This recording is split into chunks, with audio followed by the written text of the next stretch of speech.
বিয়েবাড়ি আর বিয়েবাড়ি, সে কবে থেকে প্ল্যান করছি বিয়েবাড়ির, যে কী পরবো, কেমন করে সাজবো, কেমন করে যাব। তো ফাইনালি আজকে বিয়ের লাস্ট শর্টের সাথে তোমাদের সাথে আসলাম। আই হোপ শর্টসটা দেখতে তোমাদের খুব ভালো লাগবে। তো বিয়ের দিনটা তো একদম এনজয় করতে পারিনি বিকজ অফ আরও তো আজকে রিসেপশনের দিনটা তো ও বেশ ভালো এনজয় করছে। তো আমরা অনেকক্ষণ ধরে সবার সাথে গল্পগুজব করে নিয়ে চলে এসেছি এবার খাবার দাবার খেতে। আর খাবার দাবার ছিল একদম খুবই টেস্টি, খুবই ইয়ামি। আর বিয়েবাড়ির খাবার তো একদম টু ইয়ামি থাকেই, জানোই। তো এখানে এসেছি আর বন্ধুর সাথেও একটু ঠুমকা লাগিয়ে নিলাম। বন্ধুর বিয়ে বলে কথা, না নাচলে হয়। বউ বলছে, বন্ধু তোর বিয়েতে আমি নেচেছি, তুই আমার বিয়েতে নাচবি না? বললাম নাচবো না মানে, আমার ছেলে নাচছে, আমি কেন নাচবো না?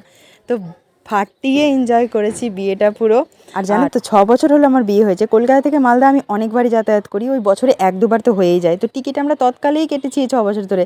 কিন্তু এবার বর আমাকে 3 মাস আগে টিকিট কেটে রেখেছিল, কারণ জানতো এর বন্ধুর বিয়ে, এ তো যাবেই।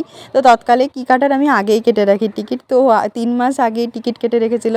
তো ফাইনালি সবাই মিলেই আসার প্ল্যানিং ছিল, বর এসেও তো ছিল আমাকে রাখতে, কিন্তু একদমই ও জানতোই না যে ওকে ছত্তিশগড় যেতে হবে। তো ছত্তিশগড় চলে গেছে বিয়ের একদিন। ও থাকলে হয়তো আরেকটু বেশি আনন্দ করতাম, কারণ এখানের বিয়ে একটাও এখন অবধি অ্যাটেন্ড করতে পারেনি। তো দেখা যাক নেক্সট ডে কার বিয়ে থাকে। আই হোপ তোমাদের ব্লগগুলো ভালো লেগেছে বিয়ের। আজকের মতন বাই।